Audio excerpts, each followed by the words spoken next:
ಚೇಳಿನ ಜಾತ್ರೆ ಅಂದರೆ ಈ ಭಾಗದಾಗಲ್ಲ, ನಮ್ಮ ಪಕ್ಕದಲ್ಲಿರ್ತಕ್ಕಂಥ ತೆಲಂಗಾಣ ಕೂಡ ಇದು ಹೆಸರುವಾಸಿ ಆಗಿರ್ತಕ್ಕಂಥ ಜಾತ್ರೆ. ಚೇಳುಗಳಿಂದ ನಾಲಿಗೆ ಮೇಲೆ ಹಾಕುವುದು ಮತ್ತೆ ಕೈ ಮೇಲೆ ಹಾಕುವುದು. ಇಲ್ಲಿ ಏನಂದ್ರೆ ಫಸ್ಟ್ ಆಫ್ ಆಲ್ ಮುದುಕರು ಬರ್ತಾರ, ವಯಸ್ಸಾದವ್ರು ಭಾಳ ಜನ ಬರ್ತಾರ. ಆ ಟ್ಯಾಂಕ್ 1 ವರ್ಷ ಆಯ್ತು ಬಂದೇ ಆಗ್ಯದ್ರಿ, ನೀರು ಒಟ್ಟು ಬೋರ್ವೆಲ್ ಬೀಳ್ಬೇಕ್ರಿ. ಇಲ್ಲಿ ನಾಗರ ಪಂಚಮಿ ನಿಗುವಂತ ಕುಂಡಮಹೇಶ್ವರ ಜಾತ್ರಾ ಮಹೋತ್ಸವದಂದು ಏನಂದ್ರೆ ನೀರಿನ ಸಮಸ್ಯೆ ಆಗಿರ್ಬೋದು, ಮತ್ತೆ ರೋಡಿನ ಸಮಸ್ಯೆ ಆಗಿರ್ಬೋದು.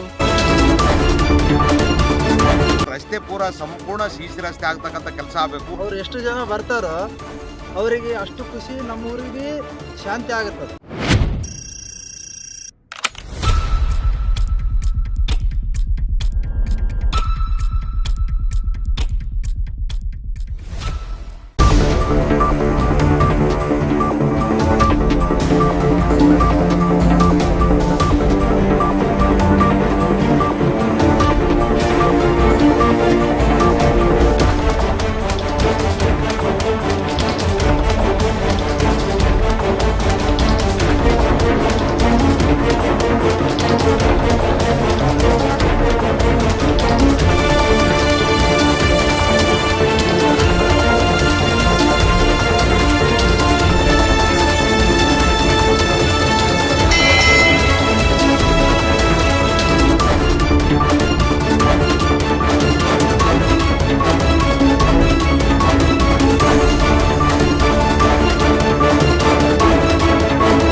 ಜಿಲ್ಲೆಯ ಗುರುಮಿಟ್ಕಲ್ ತಾಲೂಕಿನ ವ್ಯಾಪ್ತಿಗೆ ಬರ್ತಕ್ಕಂಥ ಕಂದುಕೂರು ಕೊಂಡಮಾಯಿ ಚೇಳಿನ ಜಾತ್ರೆ ಅಂದರೆ ಈ ಭಾಗದಾಗಲ್ಲ, ನಮ್ಮ ಪಕ್ಕದಲ್ಲಿರ್ತಕ್ಕಂಥ ತೆಲಂಗಾಣ ಕೂಡ ಇದು ಹೆಸರುವಾಸಿ ಆಗಿರ್ತಕ್ಕಂಥ ಜಾತ್ರೆ.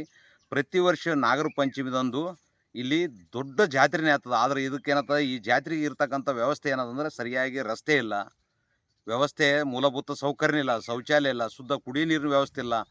ವರ್ಷಕ್ಕೊಂದು ಸಲ ಜಾತ್ರೆ ಅಂತಂದ್ರೆ ಇವತ್ತಿನ ನಾಗರ ಪಂಚಮಿದಂದು ಚೇಳುಗಳನ್ನು ಹಿಡಿದು ಕೇಸಿ ನೋಡಿ ಅವ್ರ ಜೊತೆಗೆ ಆಟ ಆಡೋದೇ ಒಂದು ಸಂಭ್ರಮ. ಈ ಭಾಗದಲ್ಲೆಲ್ಲ ಸುಮಾರು ನಮ್ಮ ಸುತ್ತಮುತ್ತಲಿರ್ತಕ್ಕಂಥ ಹಳ್ಳಿಗಳ ಜನ ಅಷ್ಟೇ ಅಲ್ಲ, ಬಾಗಲಾಗಿರ್ತಕ್ಕಂಥ ತೆಲಂಗಾಣ ಕೂಡ ಅಲ್ಲಿಂದ ಕೂಡ ಸಾಕಷ್ಟು ಜನ ಬರ್ತಾರೆ. ಕೆಳಗಡೆ ಕೂಡ ಏನದ ವ್ಯವಸ್ಥೆ, ರಸ್ತೆ ವ್ಯವಸ್ಥೆ ಜೊತೆಗೆ ಎರಡು ಕಡೆಗೆ ಬದಿ ಭಾಗದಲ್ಲಿ ಜಾಲಿಕಂಟಿಗಳು ಬೆಳೆದಿದ್ದು, ಅಲ್ಲಿ ಪ್ರತ್ಯೇಕ ವಾಹನ ಸ್ಥಳಕ್ಕೆ ನಿಲುಗಡೆ ಇಲ್ಲ. ಹಂಗಾಗಿ ಮಾನ್ಯ ಜಿಲ್ಲಾಧಿಕಾರಿಗಳು ತಕ್ಷಣ ಈ ಸ್ಥಳಕ್ಕೆ ಬರಬೇಕು. ಈ ಗುಡಿಗೆ ಪ್ರತ್ಯೇಕ ಒಂದು ಕೊಳವೆ ಬಾವಿ ನೀರಿನ ವ್ಯವಸ್ಥೆ ಆಗಬೇಕು ಮತ್ತು ರಸ್ತೆ ಪೂರ ಸಂಪೂರ್ಣ ಸಿಸಿ ರಸ್ತೆ ಆಗ್ತಕ್ಕಂಥ ಕೆಲಸ ಆಗಬೇಕು. ತಾತ್ಕಾಲಿಕ JCB ಹಾಕಿ ಮರ್ಮ ಆಗ್ತಕ್ಕಂಥ ಕೆಲಸ ಮಾಡ್ತಾರೆ, ಅದನ್ನು ಬಿಡಬೇಕು.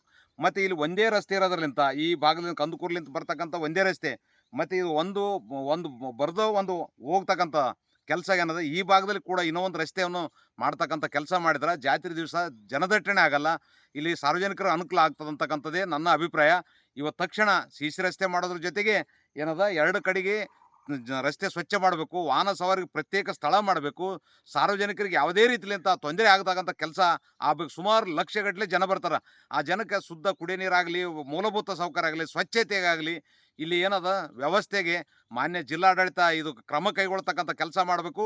ಮತ್ತು ಹೆಚ್ಚಿನ ಪೊಲೀಸ್ ಬಂದೋಬಸ್ತ್ ಆಗಬೇಕು, ಇಲ್ಲೇನೋ ಕಳ್ತನ ಆಗಬಾರ್ದು ಅಂತಕ್ಕಂಥದ್ದೇ ನನ್ನ ಅಭಿಪ್ರಾಯ. ಚೇಳುಗಳಿಂದ ನಾಲಿಗೆ ಮೇಲೆ ಹಾಕುವುದು ಮತ್ತೆ ಕೈ ಮೇಲೆ ಹಾಕುವುದು. ಇಲ್ಲಿ ಏನಂದ್ರೆ ಫಸ್ಟ್ ಆಫ್ ಆಲ್ ಮುದುಕರು ಬರ್ತಾರ, ವಯಸ್ಸಾದವ್ರು ಭಾಳ ಜನ ಬರ್ತಾರ. ಇಲ್ಲಿ ಕೂಡ್ಲಕ್ಕ ಪ್ರಶಾಂತ ಆತ, ಚೆನ್ನಾಗದಲ್ಲಿ ಮ್ಯಾಗ ಅಷ್ಟೇ, ಕೆಳಗೆ ಹೋಗ್ತಾ ಅಲ್ಲಿ ಕುಂತು ಹೋಗ್ಲಕ್ಕ ಫಸ್ಟ್ ಇದು ಶೆಡ್ ಥರ ಬೇಕ್ರಿ, ಇದು ಟೀನ್ ಸೆಟ್ ಬೇಕು. ಮತ್ತು ಭಾಳ ಜನ ನೀರು ಸಲುವಾಗಿ ನೀರೇ ಇಲ್ಲ ಇಲ್ಲಿ. ಫಸ್ಟ್ ಆಫ್ ಆಲ್ ನೀರಿಲ್ಲ. ಆ ಟ್ಯಾಂಕ್ 1 ವರ್ಷ ಆಯ್ತು ಬಂದೇ ಆಗ್ಯದ್ರಿ, ನೀರು ಒಟ್ಟು ಬೋರ್ವೆಲ್ ಬೀಳ್ಬೇಕ್ರಿ. ಇಲ್ಲಿ ನಮ್ಮ ಯಾದಗಿರಿ ಜಿಲ್ಲೆಯ ಗುರುಮಿಟ್ಕಲ್ ತಾಲೂಕಿನ ನಾಗರ ಪಂಚಮಿ ನಿಗುವಂತ ಕುಂಡಮಹೇಶ್ವರ ಜಾತ್ರಾ ಮಹೋತ್ಸವದಂದು ಬಹಳ ತೆಲಂಗಾಣದಿಂದ ಮತ್ತು ಮಹಾರಾಷ್ಟ್ರದಿಂದ ಹಲವಾರು ಜನಗಳು ಬಂದು ಕುಂಡಮಹೇಶ್ವರಿ ದರ್ಶನ ಪಡೆದು ಚೇಳುಗಳಿಂದ ಸಂಭ್ರಮಿಸುವುದು, ನಾಲಿಗೆ ಮೇಲೆ ಹಾಕುವುದು ಮತ್ತು ಕೈ ಮೇಲೆ ಹಾಕುವುದು, ಹಲವಾರು ವಿಶೇಷ ಹಬ್ಬದಂದು ಆಚರಿಸಿ ಊರಿನ ಜನ ಬಂದು ಹಲವಾರು ಸಂಭ್ರಮಾಚರಣೆ ಮಾಡಿ ನಾಗರ ಪಂಚಮ ದಿನಾಚರಣೆಯನ್ನು ಆಚರಿಸುತ್ತಾರೆ. ಇಲ್ಲಿ ಕೆಲವೊಂದು ಸಮಸ್ಯೆಗಳಿವೆ. ಅವೇನೆಂದರೆ ನೀರಿನ ಸಮಸ್ಯೆ ಆಗಿರ್ಬೋದು, ಮತ್ತು ರೋಡಿನ ಸಮಸ್ಯೆ ಆಗಿರ್ಬೋದು, ಕೆಳಗಡೆ ಇರ್ತಕ್ಕಂಥ ವಾಹನ ವ್ಯವಸ್ಥೆ ಮಾಡಬೇಕು. ಗುರುಮಿಠಕಲ್ ತಾಲೂಕಿನಲ್ಲಿ ಕಂದಕೂರಿನಲ್ಲಿ ನಾಗರ ಪಂಚಮಿ ಅಂದರೆ ಈ ಹಬ್ಬಕ್ಕೆ ಈ ಕುಂಡಮೇಶ್ವರಿ ಜಾತ್ರೆಗೆ ಬಂದು ಹಾಲಾರದು ಮತ್ತು ಇಲ್ಲಿ ಏನಾದ ವ್ಯವಸ್ಥೆ ಪ್ರಸಾದ ತೆಗೆದುಕೊಂಡು ದರ್ಶನ ಮಾಡಿ ಅವ್ರು ಎಷ್ಟು ಜನ ಬರ್ತಾರೋ ಅವರಿಗೆ ಅಷ್ಟು ಖುಷಿ, ನಮ್ಮ ಊರಿಗೆ ಶಾಂತಿ ಆಗುತ್ತದೆ. ಮತ್ತು ಅವರು ಎಷ್ಟು ಊರು ಚಲೋ ಇರಲ್ಲ ಅಂತಂದು ಇದು ಮಾಡಿದ್ರು ನಮ್ಮ ಕಂದಕೂರು ಅಷ್ಟು ಬೆಳವಣಿಗೆ ಆಗ್ತದೆ. ಈ ಜಾತ್ರೆ ಕಂದಕೂರಿನಲ್ಲಿ ಇನ್ನೂ ಹೈಯೆಸ್ಟ್ ಆಗಲ್ಲ ಅಂತಂದು ನಮ್ಮ ಅಭಿಪ್ರಾಯ.